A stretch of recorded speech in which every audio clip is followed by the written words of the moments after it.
A People's History of Kansas City is brought to you with the support of the Midwest Genealogy Center, which provides access to more than 20 online family history research resources, including Ancestry.com and Find My Past.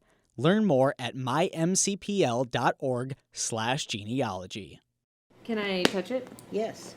So this might sound naive, but I feel like if I saw this, I wouldn't first think that was hair. That's right. But now that you've seen it, you will be looking from now on. There's no place in the world like Leila's Hair Museum in Independence, Missouri. For a lot of folks, when they hear about a hair museum or hair work, a lot of different ideas might pop up. Before I went and visited Leila, I really didn't know what to expect.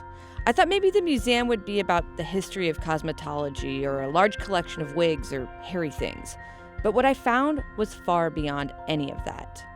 Okay, so imagine large framed wreaths that are made up of different intricate flowers. Sometimes there's an old black and white photo in the middle, but the wreath of flowers and all the parts connecting them together are woven together strands of human hair. There are intricate patterns that look like lace or the types of designs that you see on doilies. Leila has jewelry, brooches, pins, bracelets, and necklaces that are all woven together. The fiber, human hair. This might sound weird or gross to some people, but at least for me, once I saw all the things in the museum, I couldn't help but appreciate the beauty of all of them. They're like fine pieces of art. Each piece is so unique, so intimate. Before cameras, before genealogy databases, before any of that, people used hair as a way to remember each other. Behind each strand of hair is a person, and behind each hair piece, like the ones in Leila's museum, they're hair makers. But at one point, these mementos were disregarded, destroyed, and almost forgotten. This is A People's History of Kansas City, a podcast from KCUR 89.3. I'm Suzanne Hogan. A person lives as long as they are remembered. This is my history. We look at it as it's gorgeous, it's sentimental, it's a piece of someone. On this episode, how a Missouri woman obsessed with hair preserved these artifacts and in turn created the largest collection of hair work in the world. So Leila Cahoon is originally from Marceline, a small town in north central Missouri, which is also, fun fact, the hometown of Walt Disney. I graduated from high school in 1949 and got a job in the dime store, but this hairdresser kept coming in. She had her nails polished. She always had her hair styled. She was in a white uniform, white shoes, white hose, dressed every day like that. At the dime store, Leila would sell this hairstylist stationery that she would use to write to all her boyfriends. Over time, this hairstylist made quite an impression on Leila, and she decided that she wanted to be a hairstylist too. It was the cosmetology profession, and I couldn't even spell it. But Leila worked hard and eventually became a cosmetologist. It's been a lifelong career that she's truly loved every part of. Making people feel good is something she's very passionate about. That's part of our business, making them look good and feel good, because when you look good, you always feel good. Leila remembers one day in particular. It was 1956. She took off from the salon and went to the plaza in Kansas City so she could buy some new Easter shoes. On the way to the shoe shop, she looked inside an antique store window, and that's when she saw it. And here was this little hair arrangement. It was a small gold-framed piece about the size of the palm of your hand, and inside of the frame was a little wreath made of beads and brown flowers, and all the flowers in the wreath were woven together strands of human hair. On the back of the frame were the words Mama and Papa, and a little note written in German. Leila had never seen anything like it, and she kept thinking, how did they make that? I kept thinking about that as I sat down to try on shoes. And the poor shoe salesman, he had about 20 pair of shoes out, and nothing was suiting me because my mind was on that little hairpiece back there in that antique window. And I kept thinking, what if somebody gets to it before I do, before I can get back there? And I got up and ran out of that shoe store. That was the beginning of what you could call a lifelong obsession. My husband says it all. He says that that's the most expensive piece in the whole place because look what it started. From then on out, Leila started finding more and more hair pieces at different antique shops, and she would just have to have them.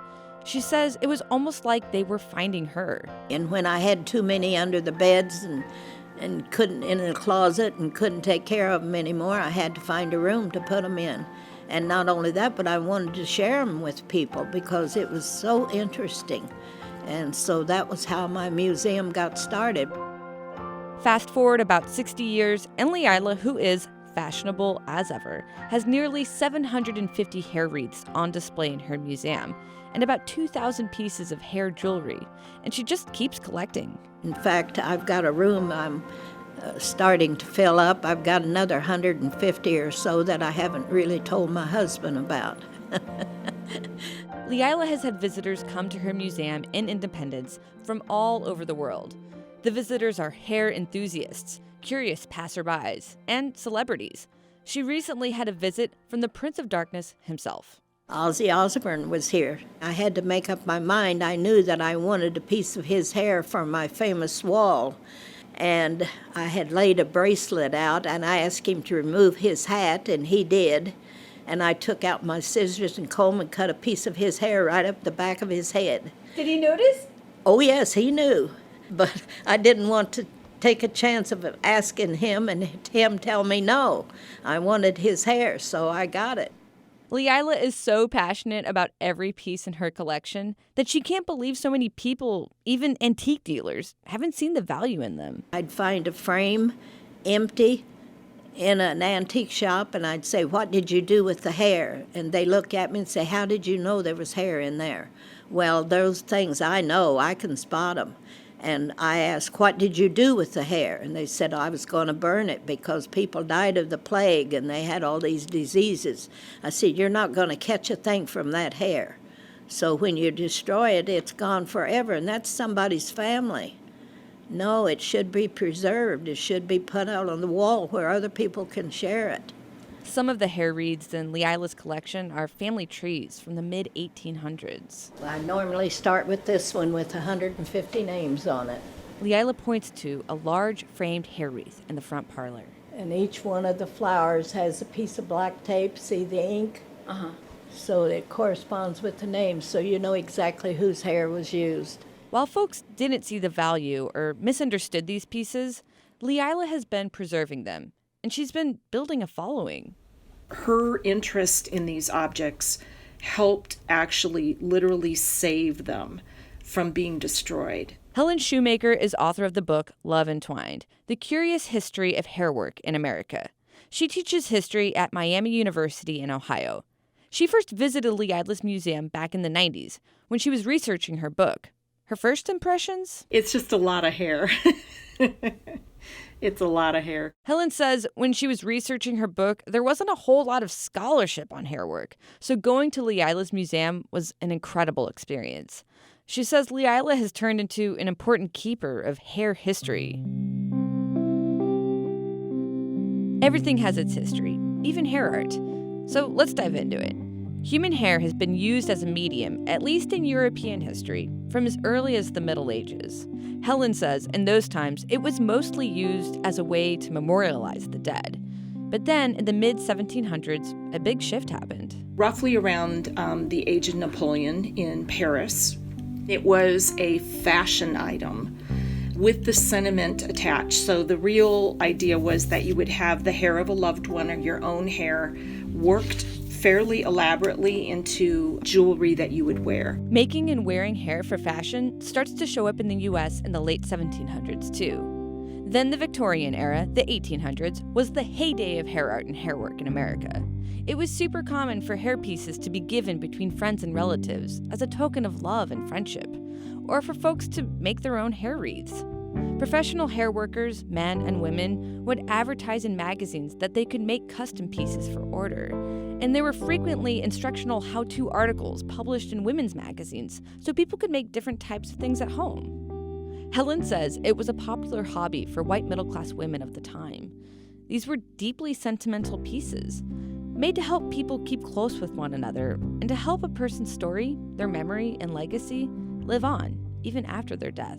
So they often talk about, a person lives as long as they are remembered. And what better material to do that with than a person's hair? Hair does not, once it's been separated from the body, it does not necessarily fade.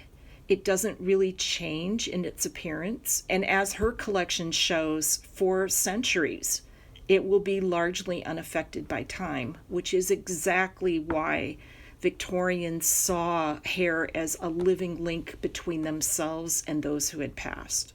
But that deep appreciation for hair workers, and their art was short-lived. So I think hair work waned in popularity around the 1890s, and then by the end of World War I, hair work largely drops out of what you could call the kind of popular culture scene of the United States. Helen says there are lots of reasons for why this happened. Social and political changes, and with that came changes in culture and fashion.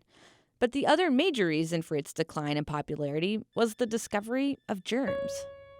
The understanding that cleanliness can control infectious diseases. So even though this has very little to do with hair work, the association of bodily debris and germs and the ways in which people began to think of cleanliness in the home change. And these pieces that were once adored and decorated homes and bodies quickly become miscategorized and seen as unsanitary or gross. Helen says she thinks there are two main reasons why they were underappreciated.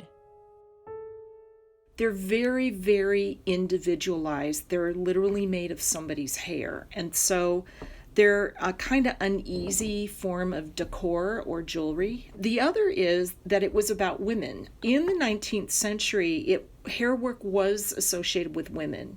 The femininity of the objects, I think, also made them an undervalued antique artifact. That is, until people like Leila come along. She understood the ways that these items would be important in the future, and she was exactly right. There are a whole bunch of reasons why hair work was a valuable artifact to collect in historical terms. It's an object about women's lives. It represents individual experiences in a way that I think we crave in the 21st century. Maybe that's why Leila has developed a following at the Hair Museum in Independence, and through her work repairing and restoring pieces in the collection. As she's done that, she's been reverse engineering them to see exactly how they're made. In 2015, she published a how-to book called Hair, The Lost Art of Hair Wreath Making, which teaches people how to do 35 different weaving techniques. And in many ways, she's pushing this art form into the future. I'm tickled to death to see all of you here. You have no idea. Earlier this summer, Leila hosted the Victorian Hairworkers International Convention. About 15 women came from all over the country. There were lectures about history and demonstrations on how to do different hair weaving techniques. Bridget Grams helped Leila organize it. She has encouraged me to grow in ways I never thought. Bridget first attended one of Leila's hair wreath making classes 10 years ago. After that, she was hooked. She lives in Pennsylvania and is now the restoration specialist for hairpieces in the Museum of the Very Strange, a traveling oddities museum. She's part of this growing community of 21st century hairmakers. We look at it as it's gorgeous, it's sentimental, it's a piece of someone.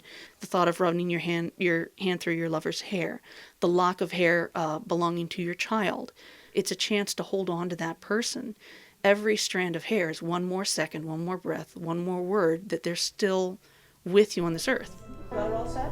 Just take the hair, wrap it around the needle, and it should be hanging down. With a set of knitting needles, some wire, and long chunks of hair, Leila gives a demonstration on how to make a hair flower. Anchor it with your fingers so that you're holding it tight. While Bridget walks around the room, helping people like me try to figure this thing out. Wrap it once around, and it drops down between the two. Yeah. Twist, same direction. Remember which one. And man, it's not easy. It really helps you appreciate the attention to detail and craft that went into making these things. By the time I finish my hair flower, it mostly looks like a disaster. Though, I'll say it was fun to make. Brenda Zach, who came from Portland, is sitting at another table. She brought her own tools, and her flower looks perfect. There is a learning curve. You have to get your fingers to do the actions. It takes a minute. The hairworker scene of the 21st century is small, but at an intimate convention like this, it feels like a gathering place, a scene of like-minded makers. It's a place thanks to Leila where people have been able to connect. Like you're doing this repetitive kind of Zen movement. I do tell people it's my form of meditation. Gina Icavelli traveled from South Carolina for the convention. She taught a workshop on how to make hair braiding tables, like the type she uses to make her hand-braided hair bracelets. She has a business selling them on Etsy, and they are stunning. She says for her, being a hair worker in the 21st century is spiritual. It's going back to this kind of Buddhist concept of, memento mori, remember you will die, thinking a little bit on death each day. Not dwelling there, of course, because that's super morbid. Nobody wants to think about any of their loved ones dying, but just realizing that life is precious. It's an idea that comes up time and time again. Every strand of hair in Leilas Museum held its place on someone's head. It was a part of someone's life. And then it was crafted by someone's hands. And now it lives on here. Hairworker Bridget Grams. There's probably over 100,000 people represented in this collection in one spot under one roof. There's no place like it in the world. Leila's proud to have the only hair museum in the world, here just outside of Kansas City.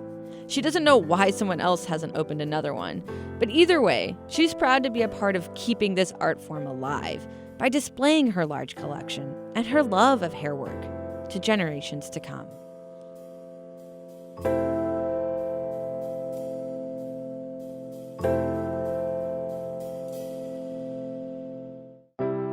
A People's History of Kansas City is a production from KCUR 89.3, made possible with the support of the Midwest Genealogy Center, which can help you learn more about the history of Kansas City through a searchable version of the Kansas City Star dating back to 1880. Learn more at mymcpl.org/genealogy.